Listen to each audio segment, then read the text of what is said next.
But how do we deal with the relationship between short-term goals and a long-term strategy to achieve what we want to achieve?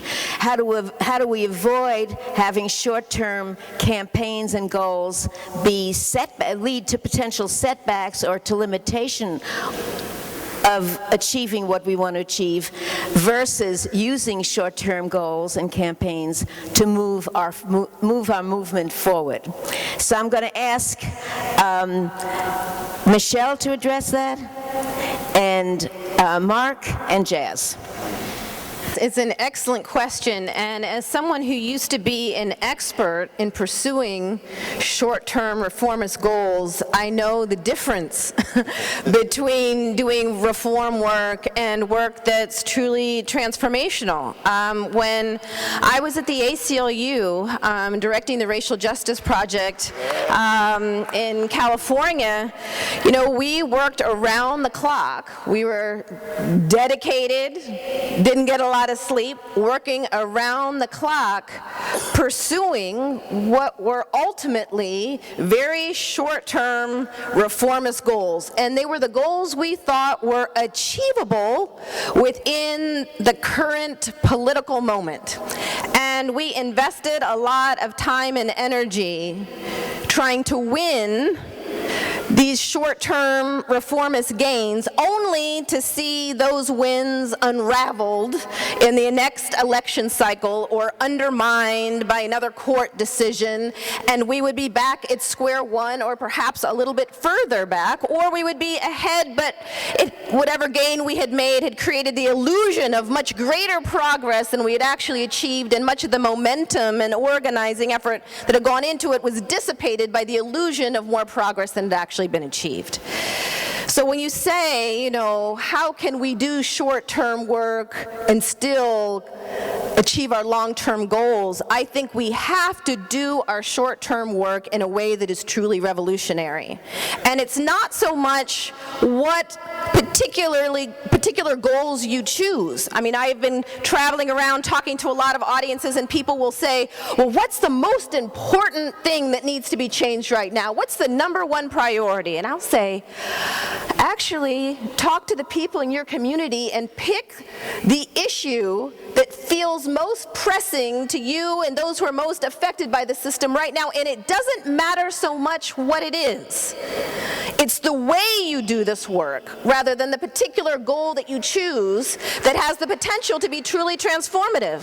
So if in your community or your church or place of worship or in your school you decide felon disenfranchisement is the issue you're fired up about, well, go all out and work for felon disenfranchisement. But be sure that in everything that you say and everything that you do in your work, you make absolutely clear that your goal isn't simply to win back the vote so that people can vote within the political system as currently structured, but that your goal is to unravel a caste-like system that operates to lock people in a permanent second-class status and is sustained by an economic system that's immoral. So, in all that we say about what we're doing, we have the potential to turn short-term goals into truly revolutionary, transformative work. And that's true if you're working to, abolish laws prohibiting marijuana. It's true if you're working to, end the federal laws that prohibited people from getting food stamps if they have drug offenses. It's true if you're seeking the end or the closing of Attica Prison. Whatever we do, we have to make clear and not be afraid of defining what our ultimate goal is in a way that's truly revolutionary and challenges the public to imagine that, as Angela put it, another kind of world truly is possible. But if we find ourselves tempted, as I was when I was at the ACLU, to read the polling data and make decisions about what to say based on what people hear, or if we find ourselves tempted to take the shorter, easier route and lobby people behind closed doors rather than having a public fight in the streets, if we find ourselves tempted to do that, then we know we're on the path of reform work that is headed nowhere. But if we have chosen our goal and worked for it and been willing to go to the streets and define what we're up to in a truly radical and revolutionary way, then the ultimate goal that we seek in any individual moment or community matters much less. And the last thing I'll say is that try to make the work that you're doing contagious. Try to make the work you're doing something that can be replicated elsewhere, so that when people say, oh, they're calling for the Attica prison to be closed, maybe there's a prison in our state, in our community, that we should define as the first one to go. Find ways to make the work contagious so it can set a fire that spreads across America. Michelle Alexander wrote a great book. In that book, she described the problem. What we need to be talking about now is the solution. You know, and in order to talk about the solution, we're going to have to take control of this whole narrative about justice and about what's fair and all this poppycock, man, that they put in our heads from the time that we were in kindergarten. You know, about this and all this talk about this being an exceptional nation. You know, we have to change this narrative. We have to take control of this narrative. We can't, as long as we continue to talk using their language and their definitions of what reality is, we're lost.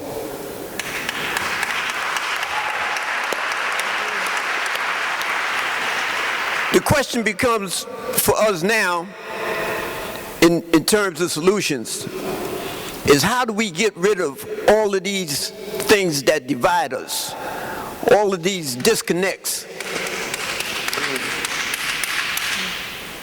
We have so many different views of what it is that should be done, but what we lack, I think, is a common vision. And the Bible says, without vision, the people perish. We don't have a common vision. For the last 40 years in New York State and probably around the country, we have had what a friend of mine calls boutique activism. Boutique activism is when everybody picks out a piece of the problem and focuses on that part of the problem. It could be 100 people working on drug policy, and the only ones they talk to are the funders. They don't talk to one another. They don't talk to one another. There's no horizontal integration. Only thing they're concerned about is where the funding is coming from.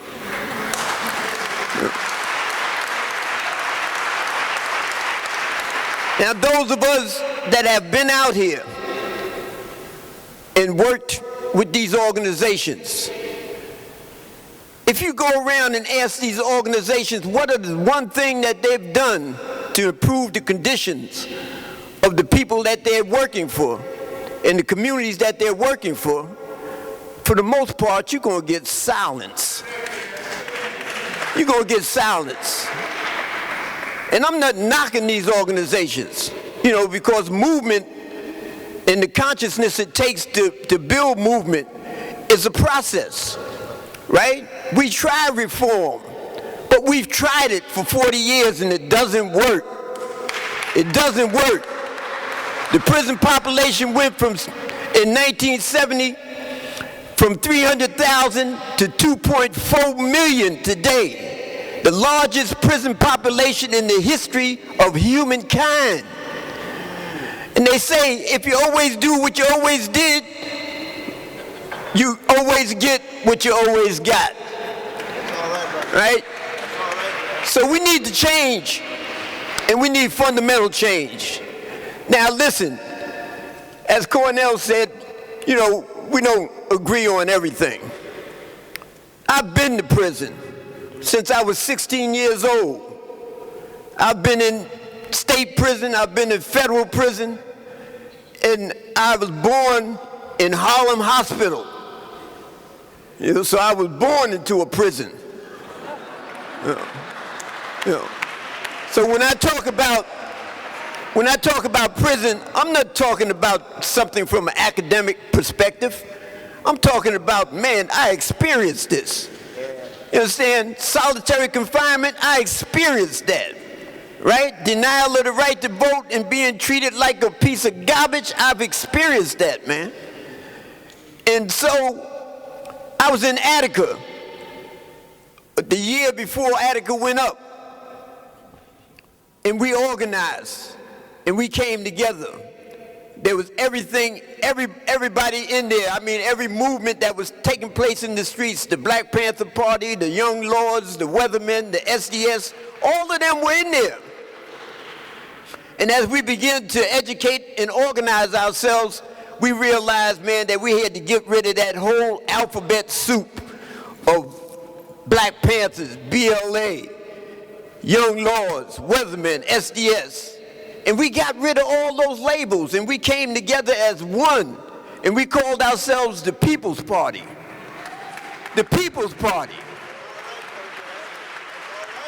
And that's what you saw when Attica went up. That's what you saw in that yard.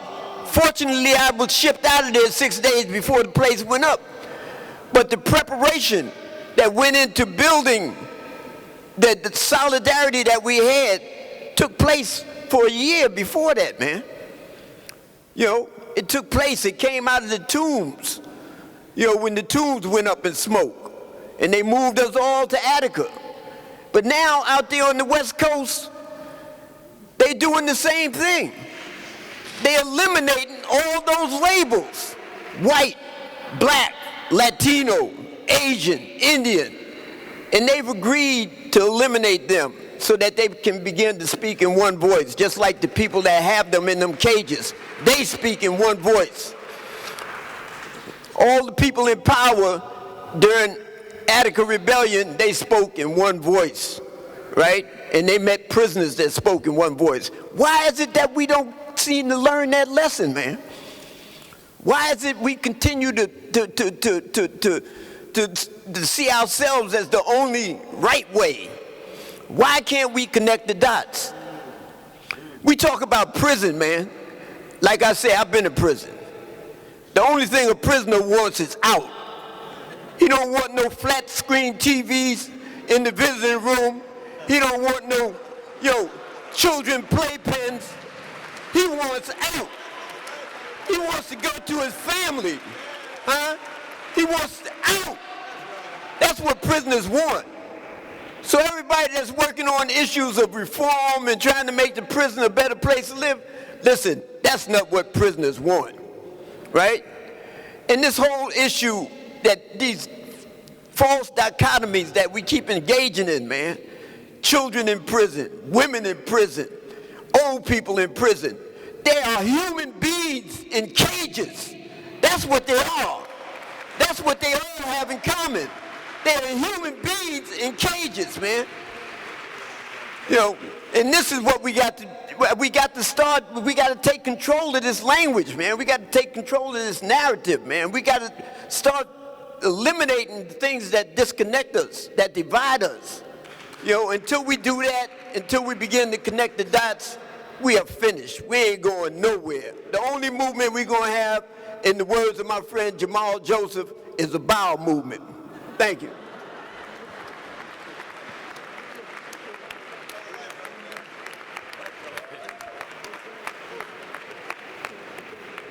I don't know what to say after that. Because so much has already been said that I was thinking, but I think for me, getting to your question, there's a tension there between trying to do short-term work and trying to establish long-term goals, particularly when the long-term goals are informed and undergirded by an ideology that we believe in, an investment that we have.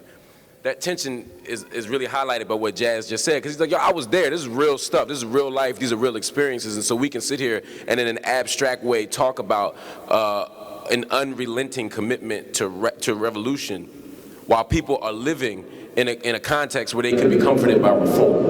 And that becomes the tension, I think, of prison, of anti-prison movement. And to be specific, it's easy for us ideologically to say, and I struggle with this every day, so I don't even have an answer to your question really as much as I can tell you it's a struggle for me, right? Because I sit here and say, well, healthcare reform in prison. Let me put it differently to be clear. The substance of the question, the implicit part of the question is, if we keep doing prison reform, we will convince the world that prisons can be reformed, that there's something salvageable about prison, right? That's the point, right?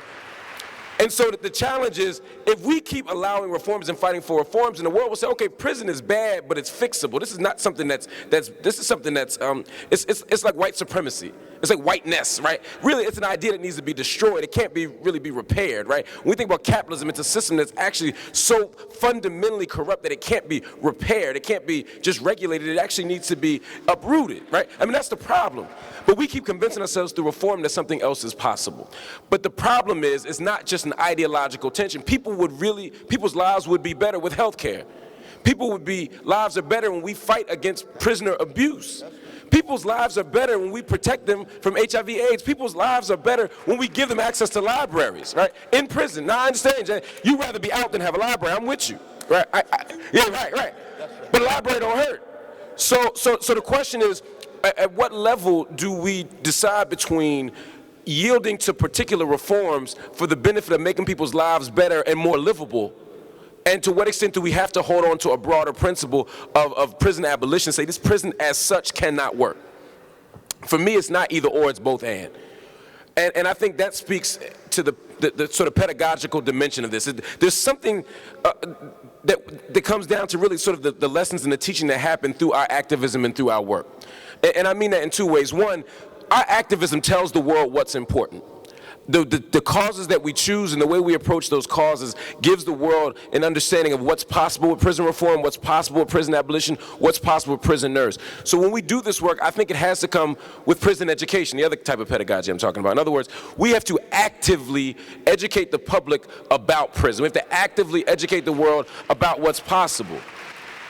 Because, Frederick Jameson said it is easier for people to imagine the end of the world itself than to imagine the end of capitalism, right? And that's an important thing. But I think it's equally true about prison. I think people can't imagine a world outside of prison. People can't imagine another world. So as we do this prison work, as we reach out to, I'll give you an example. About 3 months ago, I was working on with CeCe McDonald's on her case. She was a transgender, y'all know CeCe, right? Right, transgender black woman who's been put in a men's prison. There's a broader question about what it means for the state to determine and identify gender. There's a larger question about whether it constitutes torture to identify as woman and be placed in a men's prison, to be misgendered for an entire prison. There's a broader question, right? So, no, but while we're fighting that larger ideological question, while we're wrestling with some Foucaultian notion of discourse, CeCe's actually in prison subjected to abuse.